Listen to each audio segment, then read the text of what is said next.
I used to believe that relationships ended loudly. I thought marriages collapsed through screaming matches, slammed doors, last straw arguments, tears on the kitchen floor. But now I know the quieter truth. Sometimes a marriage doesn't end with fireworks. Sometimes it ends with a slow, silent drifting apart, long before anyone says it out loud. My name is Mark. I'm 34, work in IT, and I used to think my marriage was stable. Not perfect, not exciting all the time, but warm. We had routines, familiarity, safety. I thought safety was everything. Turns out, safety might have been the problem. I met Lauren at a birthday party for a mutual friend. She was the kind of woman you noticed even if she wasn't trying to be noticed. She had this calm confidence, not loud, not attention-seeking, just completely sure of herself in a way that made people lean in. I was the quiet type. She walked up to me, tapped her glass on my beer bottle, and said, "You look like you want to leave, but don't actually want to go home yet." She was right. It made me laugh. That was the first time someone had read me so easily. We started dating. She was bright, organized, always planning. I was steady, patient, good at listening. She called me the calm in the storm. We moved in together after a year, married a year later in a small ceremony with fairy lights, homemade decorations, and vows that made her cry but made my voice shake silently. We built a life that looked good on the outside. Weekend grocery runs, dog walks with our adopted mutt Milo, takeout Fridays, lazy Sundays. We talked about kids, eventually started trying. It didn't happen easily. Fertility tests, doctor visits, awkward conversations about timing, hormones, calendars, maybe next month. Disappointment, exhaustion. It brought us closer at first, then put quiet cracks in the foundation. During that time, she got a promotion at work. More responsibility, more travel, more client dinners, more stress. She started dressing better for work. Heels, blazers, perfume I didn't remember her buying. I complimented her. She smiled, but not in the same way she used to smile at me. Different, lighter, but distant. Her phone habits changed too. Little things. Face down more often, notifications swiped away quickly, the bathroom door locked when she took calls. Nothing big enough to accuse, everything small enough to ignore. If you wanted to. I think it's just stress, I told myself. With the fertility worries, the new job, maybe she needed more space. I didn't want to smother her with suspicion. I trusted her. Trusting someone isn't hard when they've never given you a clear reason not to. But there were moments. Once, I found her sitting on the couch, phone in hand, wearing that soft, private smile. The kind of smile people only make when they're reading something meant just for them. Something personal, something warm. When I walked in, she tilted her phone away quickly. Too quickly. "Just a stupid meme," she said, and locked the screen. I wasn't the jealous type, but even I knew memes didn't make people smile like that. Still, I didn't say anything. Because sometimes silence feels safer than truth. Then, one day she surprised me. "We need a weekend away," she said. "You and me. No doctors, no pressure, no routines. Just us. Trees, maybe a lake." She showed me an Airbnb listing. Small wooden cabin, fireplace, porch with string lights, snow-dusted pines. It looked peaceful, like something out of a life that still worked. I looked at her across the kitchen table. There was hope, or maybe I imagined it. I nodded. "Yeah, let's go." For the first time in a while, she seemed relaxed. She made a playlist on her phone called Road Trip plus Cabin Vibes. She tested it through our kitchen Bluetooth speaker, laughing at her own song choices. At one point, she picked a song that belonged to us, our first dance from our wedding. She didn't say anything when it played. Neither did I. We packed light. Warm clothes, books, 2 bottles of wine. She seemed almost like the Lauren I remembered, the one before stress, before distance. She smiled more, touched my hand more. But still, she kept her phone close. That Friday morning before we left, she played music through the kitchen speaker one last time while packing her travel bag. Her phone was still paired to it when she unplugged the speaker and tossed it into my duffel bag. I almost mentioned it. I didn't. We loaded the car. Milo went to our neighbor's house. Lauren got into the passenger seat, propped her feet up, cued the playlist from her phone, and the song filled the car through Bluetooth. Sometimes trust is like that too. It connects quietly, automatically, without anyone checking where it's going. We pulled out of the driveway, music playing, heading toward the cabin. I didn't know it yet, but somewhere between our house and that cabin, I was going to hear the truth. We were about 40 minutes from the cabin when she suddenly leaned forward, lowered the music volume, and said, "Can we stop soon? I'm getting really thirsty." Her voice was casual, light, completely normal. Nothing that would have hinted at what was coming next. There was a little gas station up ahead, one of those lonely road stop places with a single convenience store and 2 pumps. I pulled in and parked, leaving the engine running because it was chilly outside. "You want anything?" I asked. "Just water," she said, unbuckling her seatbelt. Then, very specifically, she reached for her phone. Not her purse sitting at her feet, not her sunglasses, just her phone. "I'll get it," she said. "You stay. I'll be quick." I nodded. No reason not to. She stepped out, closed the door gently, and walked toward the store. I watched her for a moment before she disappeared through the entrance. Jacket pulled tight against the wind, phone in hand. Head slightly bowed. Not like she was checking directions, more like she was waiting. I didn't think much of it, not yet. I raised the music back up, leaning back into my seat, letting the heater warm up my hands. The playlist shuffled to a song we used to play early in our relationship. Something acoustic, bittersweet. It made me smile. I remember thinking, maybe this weekend is going to save us. That's when it happened. A voice, suddenly, clearly, loudly, came through the car speakers. I thought it was the song at first, but then I heard the words. "Hey, beautiful, I hope you're listening to this alone." My heart stopped. It wasn't a song. It was a voice message from her phone, streaming through the car's Bluetooth because the connection was still active, because the car was close enough, because she never disconnected. "I miss you. I didn't think 2 days would feel this long, but damn, it does." I froze. I didn't dare move. The message kept playing. "I know you said you'd text me when you could, but hearing your voice is better. God, I can't wait until you're back. I don't care what you said. I hate that you're playing happy couple for the weekend." I didn't breathe. I didn't blink. The voice laughed softly. Soft. Familiar only in the way a voice becomes familiar when it's been living inside your wife's smile for months. I suddenly remembered the look on her face when she smiled at her phone. I had assumed it was a friend. Maybe it wasn't. Tell him whatever you need to, that it's good for your mental health or whatever. But don't pretend too hard, okay? I don't want you getting used to that life again. Another laugh. Short, confident.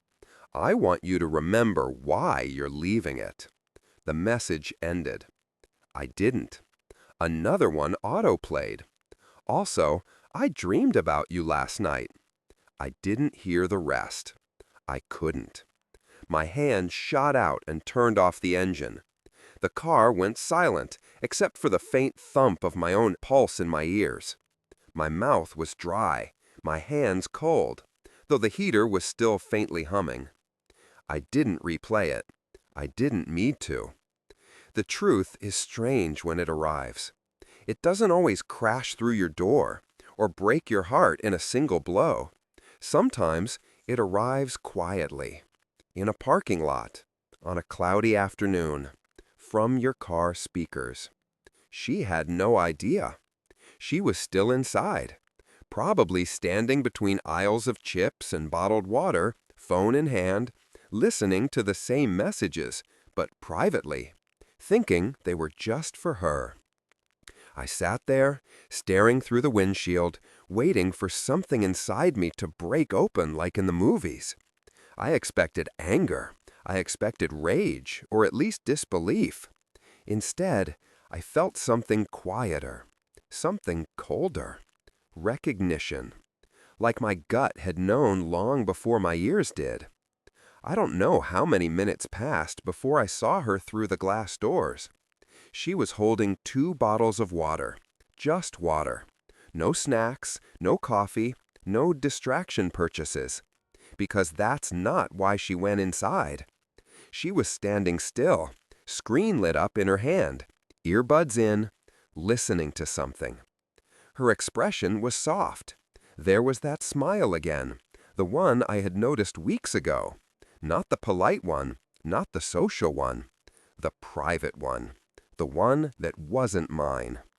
She slipped her phone into her pocket, put the earbuds away quickly, and walked toward the car.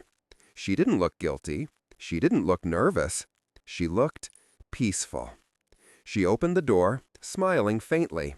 "Here," she said, "I got you one too." I took the bottle. My hand didn't shake. "Thanks." She buckled in again, adjusted her seatbelt, reached for her phone to resume the music. It was placed face down again, screen toward the seat. Always screen down. She hit play. The same playlist started, the same song. Nothing in her face suggested anything had happened. She didn't know. But I did. I didn't confront her. Not yet. I didn't tell her what I heard. I didn't ask questions. Because questions would lead to answers. And I needed proof. Real proof. That night, in the cabin, while she slept curled up peacefully under thick blankets beside me, I lay awake, listening not to her breathing, but to that voice. Not through a speaker, through memory. And I knew it wasn't a single message. There would be more. There always are. I didn't sleep that first night in the cabin. She did, deeply, peacefully, limbs curled under warm blankets, one hand resting near where mine used to be. The cabin was quiet, except for the faint creak of trees outside and the old heater ticking in the hallway. The kind of quiet that should have felt peaceful. But when trust breaks, silence isn't peaceful. It's loud.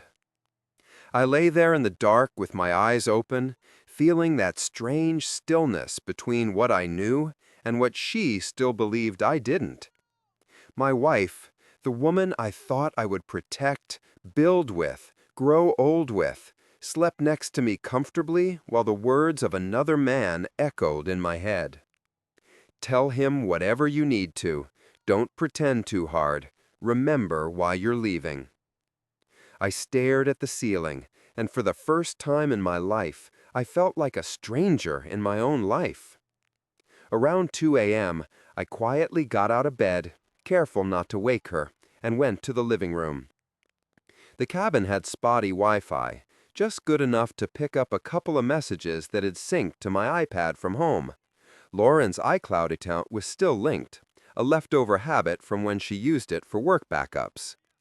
I didn't even plan to look. But you don't plan curiosity. It just ends up there. There they were. Message previews. Not texts. Not Nicole. Voice messages. From a contact saved only as Michael. No emojis, no hearts, no pet names in the contact name. But I recognized the voice from the car. I didn't open them. I didn't need to. Not yet. Instead, I took the iPad, opened Notes, and wrote, You are not crazy. You heard it. It was real. Not because I doubted what I heard, but because I knew the next part of this wouldn't be easy, and I needed to stay grounded. In the morning, she woke up cheerful. She stretched, smiled sleepily, and said, "Coffee?" I nodded. "Sure, I'll start the fire." We moved around each other like two actors in a play neither of us knew had ended for one of us. She hummed while unpacking groceries we'd brought. She made pancakes like she always did. She looked at me normally. That was the strangest part. Nothing about her looked different. The woman who was leaving me, emotionally, mentally, maybe soon physically, looked exactly like the woman I had married. She still brushed flour off her sweater, still rolled her eyes when the stove clicked too long before lighting, still said, "Well, hello, sir," when Milo walked past the window in my imagination. I felt something shift in me. I had expected anger. Instead, I felt distance. Not the kind you feel during arguments or when someone hurts your feelings. Something colder. Like I was stepping outside of the marriage emotionally long before it officially ended. She sat beside me during breakfast, leaning into my arm, asking if I thought we would have kids in the mountains someday. I felt my throat tighten, not because of the dream, but because I knew she wasn't picturing me in it. I answered softly, "Yeah, maybe." She smiled, and that was when it hit me. She wasn't lying to my face. She was lying to herself. That afternoon, she walked near the lake while I stayed behind, to read, as I told her. She took her phone, I took mine, and I used it to do the thing I never imagined I'd do in my marriage. I looked deeper. I'm not proud of it, but honesty sometimes demands that you go looking for the truth that shattered you. And the truth wasn't small. It was everywhere. Days, weeks, months of messages, all one-sided voice notes, all emotional, all intimate in a way that had nothing to do with bodies, but with closeness, real closeness, the kind where someone says things they don't even say to themselves. Things like, "I don't want to be his safe place anymore. I hate how he trusts me so much. It's easier to break something when it's already cracked. He still talks about baby names. I don't know how to look at him when he talks about our future. I feel guilty, but not enough to stop." She wasn't just cheating. She was slowly, emotionally relocating her entire life with someone else. I didn't confront her. Not here. Not in this cabin. Not while the snow sat gently on the roof and the world looked too peaceful for this kind of hell. I waited. We got back home Sunday night. Monday morning, she left for the office, or she said. 2 hours later, I drove to her office. She wasn't there. Her car wasn't either. I waited. At 11:40, her car pulled into the parking lot, but she wasn't coming from the city side. She was coming back from the opposite direction, highway side, the same direction as the cabin. She had gone back to him. That was the moment I stopped hoping that maybe it was just emotional. It wasn't. It was a choice. That night, I didn't say anything. I didn't mention the Bluetooth message, or the iPad, or the location history I checked that evening. I just sat across from her at dinner, watching her talk about her day at work, and I realized the truth. I wasn't looking at my wife. I was looking at someone who had already left me. She just hadn't walked out the door yet. I didn't explode when I finally confronted her. I didn't shout, didn't throw anything, didn't even ask the questions people usually ask in scenes like that. How could you? Or was any of it real? Or why him? I didn't need the answers. Because when someone slowly leaves you in their heart, the answers don't matter. Only the leaving does. It was a Wednesday evening, rainy, gray, ordinary. She came home around 6:30, carrying Thai takeout, like nothing was even slightly out of place. She smiled, placed the bags on the counter. "They didn't have your noodles," she said lightly, "so I know," I said quietly. She stopped moving. Her hands froze, still holding the paper bag. Not confused, not guilty, just still. She didn't say, "Know what?" because she did. I opened my phone, turned up the volume, and played the voice message, the one from the car. Her voice, his voice, the laughter. I didn't watch her. I watched the floor. Because even then, even with everything I knew, I didn't want to see her break. When it ended, there was no shouting, no denial, no, "It's not what it sounds like," because it was exactly what it sounded like. She just whispered, very softly, "How much?" I answered the only true thing there was, "Enough." Her shoulders lowered, like I had just confirmed something she already feared, but had still been praying would stay hidden. The bag in her hand crinkled as she slowly placed it on the counter. She looked at me, not panicked, not hysterical, just exposed. She didn't beg. She didn't make excuses. She just said, in a small, fragile voice I'd never heard before, "I didn't want it to happen like this." I nodded, "But you knew it would." She closed her eyes, and I could tell that, for the first time, not only did she not have the right words, she didn't have any. We didn't talk that night. We just existed near each other, in the same house, but not in the same world. The next morning, she didn't try to fix it. She simply asked, quietly, if she should leave now or later. I said, "Later. For now, just stop pretending." She nodded. No tears. And weirdly, neither did I. Because there are betrayals that make you scream, and there are betrayals that are so quiet they don't even make a sound when they break. They just leave space. Over the next few days, she packed, not dramatically, no midnight runs, no slamming doors, just boxes. Calmness, silence.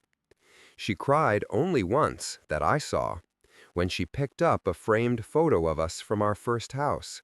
She looked at it for a long time, not with regret, with mourning, like she was remembering a version of herself that once lived in that picture, but didn't anymore.